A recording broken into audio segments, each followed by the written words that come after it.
Charlotte Macleke Hospital here in Johannesburg. I seem to remember a couple of months ago when the fire broke out at the hospital, I spoke with the Gauteng MEC for Infrastructure and Development, Tasneem Motara, and back, when the fire had just happened and they were trying to assess damage and to reassure the public how soon the hospital will be fully functional again. She kind of indicated that it would be a matter of a couple of weeks, perhaps, and that there wouldn't be any difficulty as far as redirecting patients to other institutions. But we know that that is not a deal at all, because our medical facilities, these state medical facilities, are overstretched as it is. So redirecting of patients is not an ideal situation. But just going back to the MEC for Infrastructure and Development, she kind of reassured the media that it wouldn't be too long before the hospital would be fully functional. Not so, we are hearing, and very especially someone who's very vociferous about this matter is Professor Adam Mohammed, head of internal medicine. And I can understand why he feels so strongly about this, because it has a direct impact on him, his staff, and more importantly, on the patients themselves. Assalamu alaikum, welcome to the program, and great to have you on the show this morning. Wa alaikum salam. Jazakallah for having me on the program, and your introduction was very nice and honest and right to the point. Thank you indeed. Thank you indeed. We feel for the people, as do you. Before we go to the issue of the people, the patients, the redirecting of patients, the fact that we can't service them at the hospital, the staff obviously are totally overstretched. How are they dealing with this? Apart from physically, mentally, emotionally, there's also issues around infrastructure. So the actual challenge for patients to get good quality care at this hospital and in Southern Gauteng, all the referral hospitals, cluster hospitals, is shambolic. We're not doing a really fair job. I'm not even talking amazing, talking a basic, essential job to patients. We're failing dismally with that. There's nothing that has happened to this infrastructure that has been damaged by the fire. All the work that's currently happening is purely for the City of Johannesburg fire remediation, a plan for us to meet with compliance with the City of Johannesburg. But from the actual infrastructure point, absolutely nothing. Okay. I'm wondering how the staff dealing with this. It must be horribly frustrating. And when you find yourself in a situation like this, frustration and possibly almost a hopeless situation, how do you go ahead and still provide the type of service you're meant to be providing? I think what has happened is that COVID plus this fire has taken a lot of soul out of the healthcare workers at this hospital, besides all the other healthcare workers in the other hospitals as well. But this has been a double knock for the healthcare workers. And I'm not just talking about doctors and nurses. I'm talking about every single element, the general assistant, the general cleaner, the person who assists with feeding patients. Because when the fire happened, these staff were being moved across the entire of Gauteng. Some of them actually I went to all the way to Pretoria to see to patients and then. And on top of COVID and traveling in the public transport system, it has been a nightmare. So there's quite a number of staff that are suffering from the long-term effects, the mental challenges of the last 2 years, and also the inefficiencies and mistrust of Gauteng Department of Health. So it's actually impacting on the quality of care that we're given. If you're not a happy person, you're not going to be a happy person treating a patient. That's the reality. And you don't see that extra love from healthcare workers going to patients because there's nothing left to give. That's the challenge. How do we reinvigorate the healthcare workers that have their soul has been taken out of them? What can we do to make things better? And I think the first thing to do is to have honesty, Okay, hang on. We've lost you there. Hang on. Sorry, we've lost audio there. Can you just give us a minute so that we can try and correct it? Nasreen, can we try and correct that? On his side. Okay. Sorry, You're back Julie. I think again. I've lost your last statement. If you can just repeat yourself. Okay. What I did say is that we lost you there. We lost your audio, but I think you covered that comprehensively enough. I think there's a few I'm not getting any sound. Are you not getting sound from me? Okay. Can I ask you just to please bear with us for a minute? This is a very important discussion, and we need to go ahead with it. Can you hear me now? Okay, we're going to take an ad break. We'll be back with you in a minute or two, inshallah. Assalamu alaikum. I'm not getting any sound. We're just trying to reconnect. I have nobody else in mind. My prophet is the man that I shall find. Within myself I will find my deen and follow everything that he did. He was the chosen one. Allah loved him for the things he done. Humble, kind, and he had no pride. This is the man that I shall find. He was the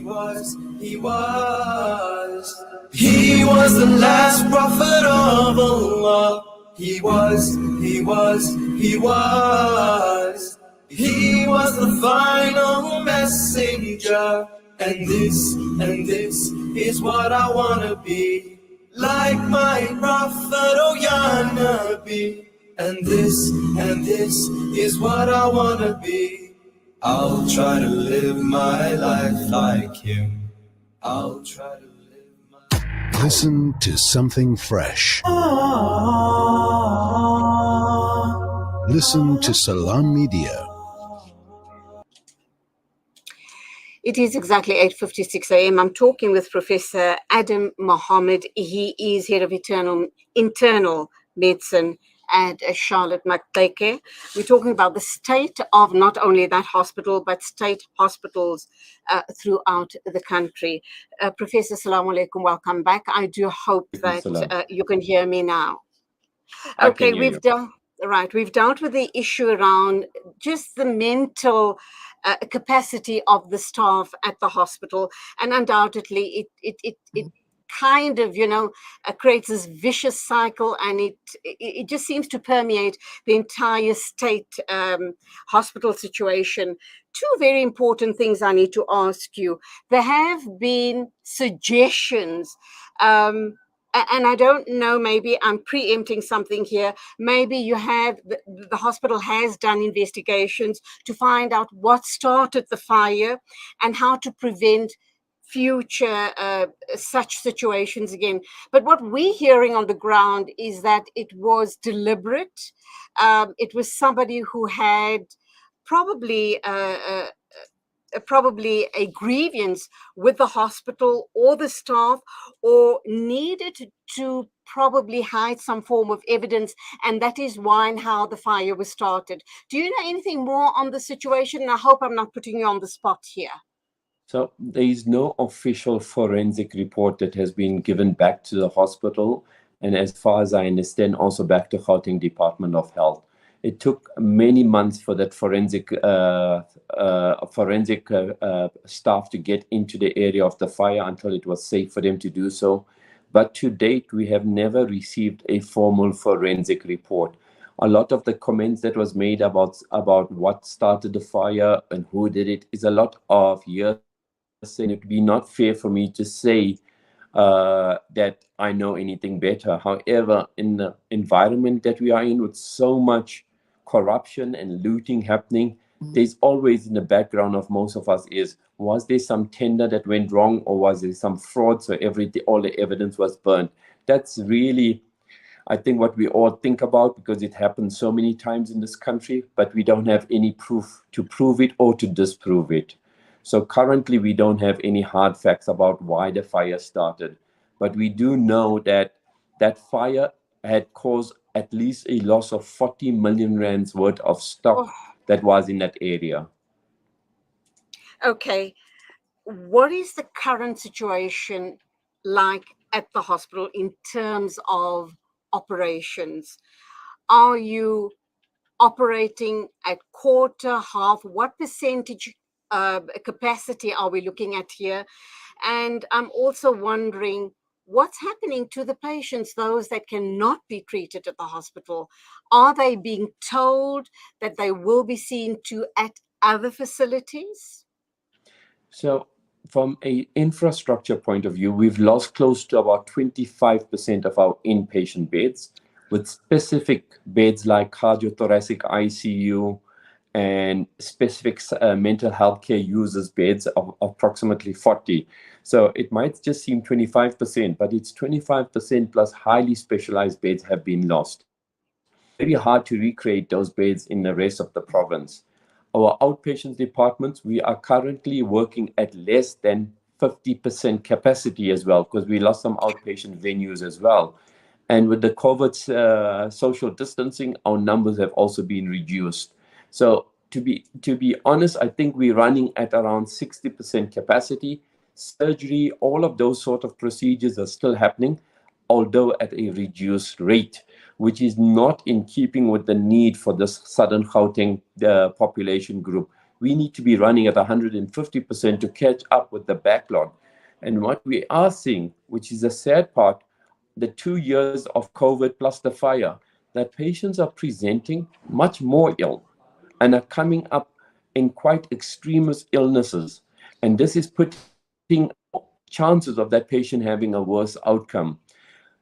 The care that we give, in most instances, cannot be reproduced at other institutions.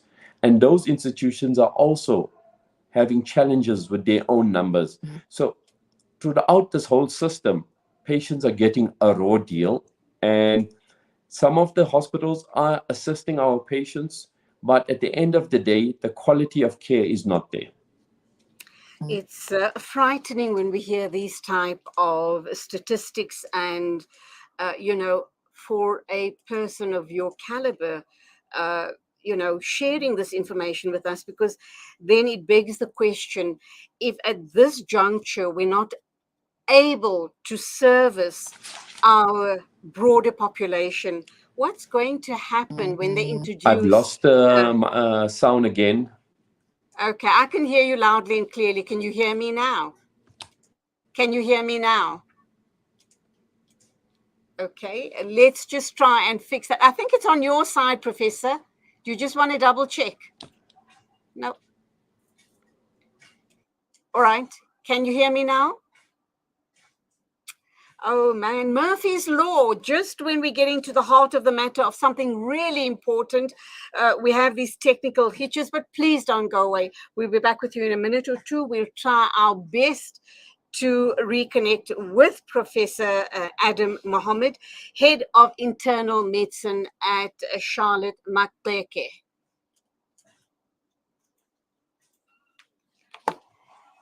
What's happening? I think when people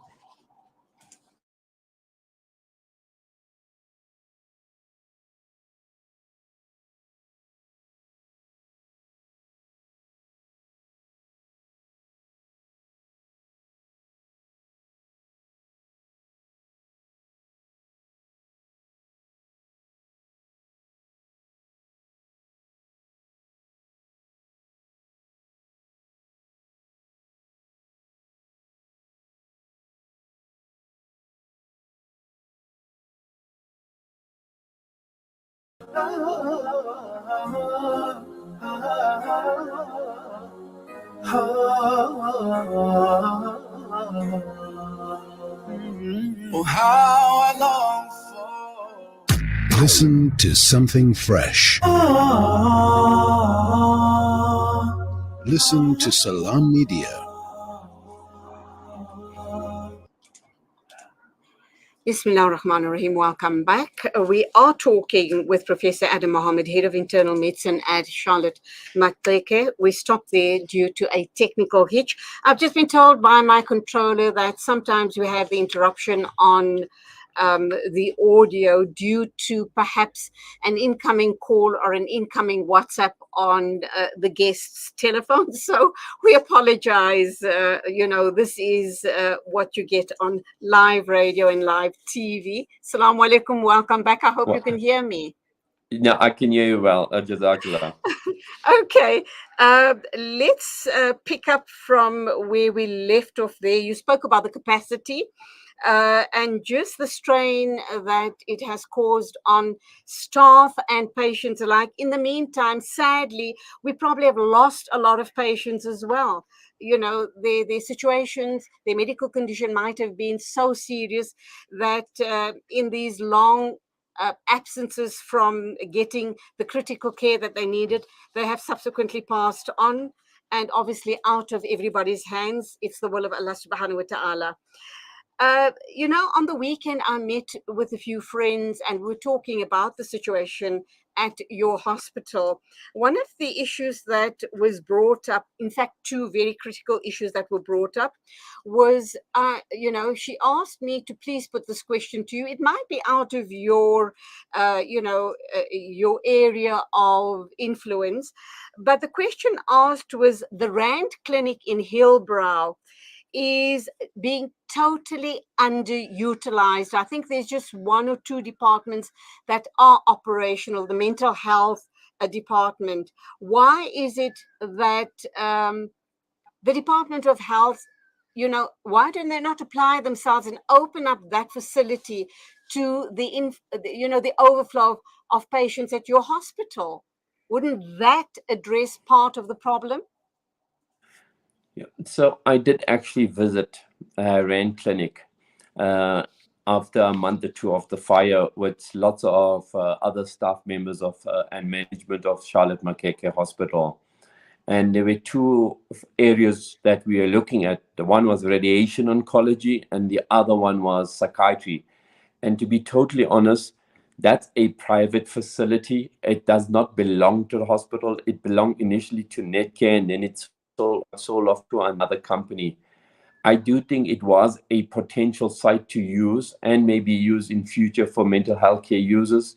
However, the underlying problem, and this is what the Department of Infrastructure did the entire of last year, stall any significant progress in Charlotte Makeke purely because they don't have money or the money was stolen.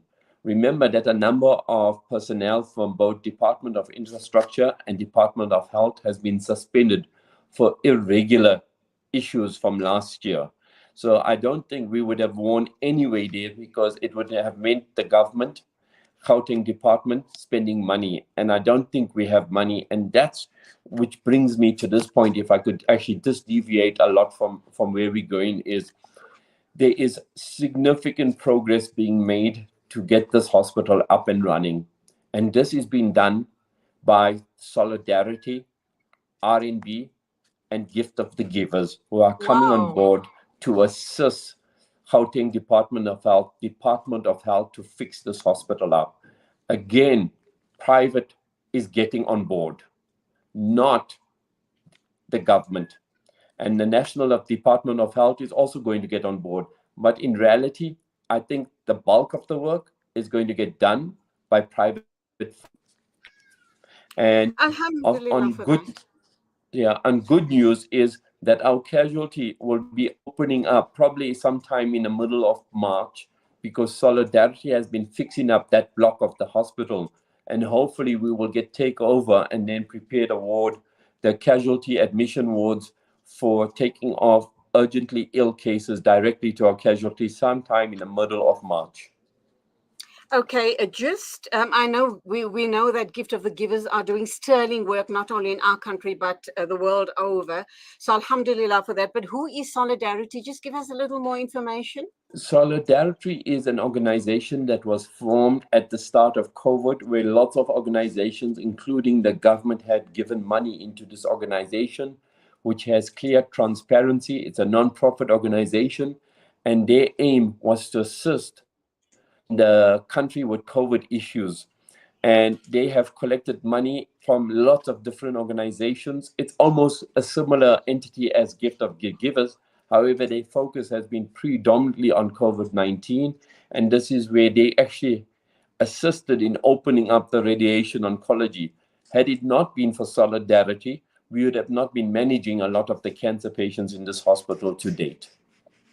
Alhamdulillah for that, and long may they live to continue their sterling work.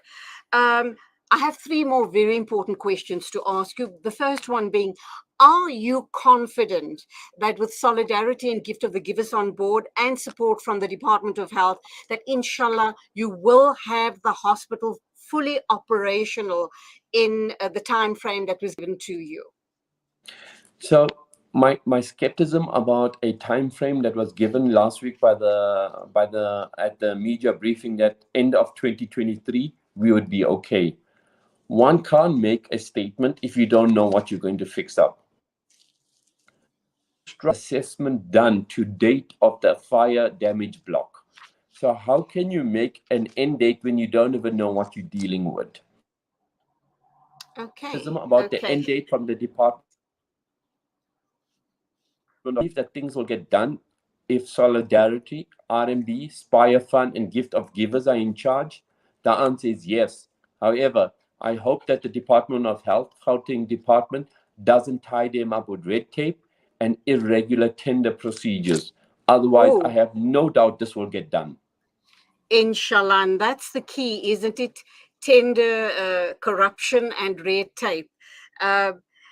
The issue around the very same friend that asked the question about the Rand Clinic has asked the question. Her daughter has served her internship in a comm service, desperately looking for a job as a doctor, was called for an interview. And I know this might be out of your scope, but I just want to mention some of the frustrations being experienced by people, all around the country.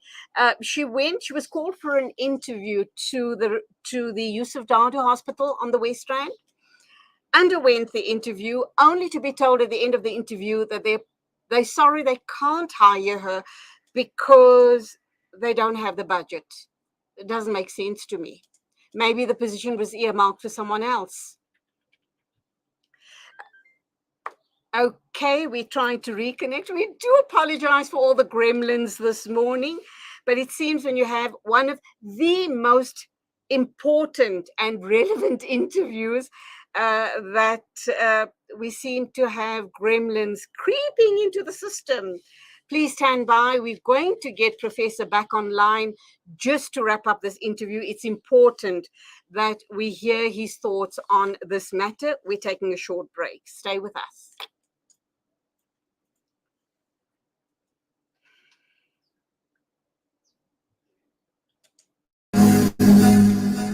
I have nobody else in mind. My prophet is the man that I shall find. Within myself I will find my deen and follow everything that he did. He was the chosen one.